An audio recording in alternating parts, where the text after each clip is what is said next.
Joe Root believes one last century from Alastair Cook at the Oval this week could be written in the stars, as England look to send their former captain into Test retirement with a victory fitting of his record-breaking international career.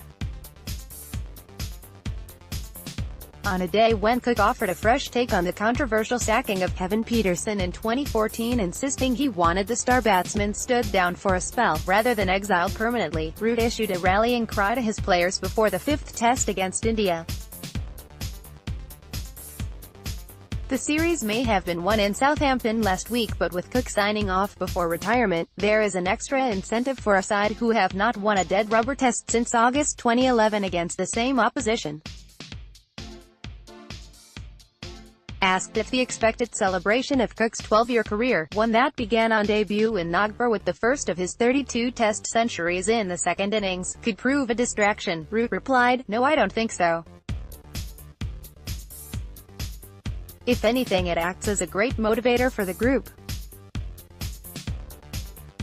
It means a lot to the whole dressing room and they will be desperate to do everything they can to give him a great send-off. It would seem fitting for him to go out on a high personal note, not just as a team. Hopefully, he can soak up everything else that comes with this week and go out and deliver on the field. It would be nice to start and finish with a century.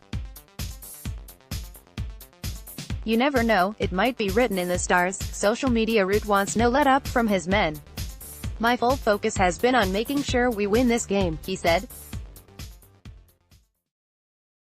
"It's been an area we've not got right in the past, and to beat the #1 side in the world and make it 4-1 would send a really strong statement of where we're at as a team and where we're looking to go as a team." Cook's time will doubtless be remembered for his national record of more than 12,000 test runs, feats of epic endurance in the middle and a key role in the historic away victories against Australia in 2010-11 and India the following winter when captain.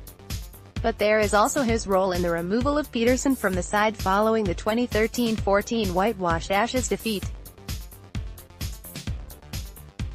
The pair were portrayed as adversaries in some quarters, and the issue threatened to derail Cook's captaincy altogether until the appointment of Andrew Strauss as cricket director in 2015 saw talk of a comeback by Pietersen quashed for good.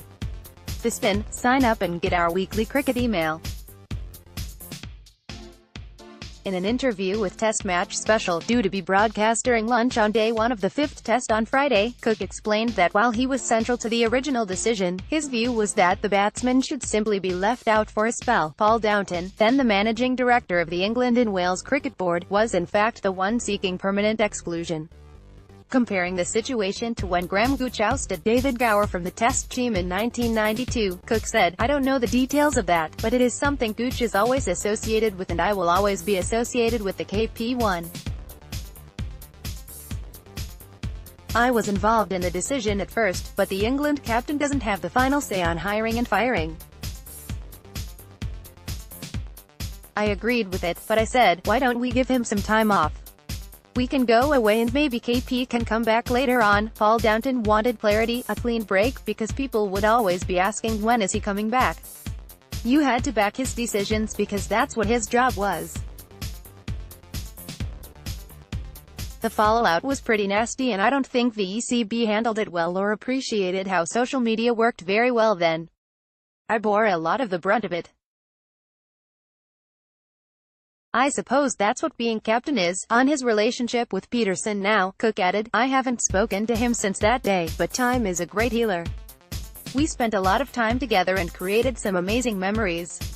The thing is, we never fell out. Since then, the internet has fallen out for us.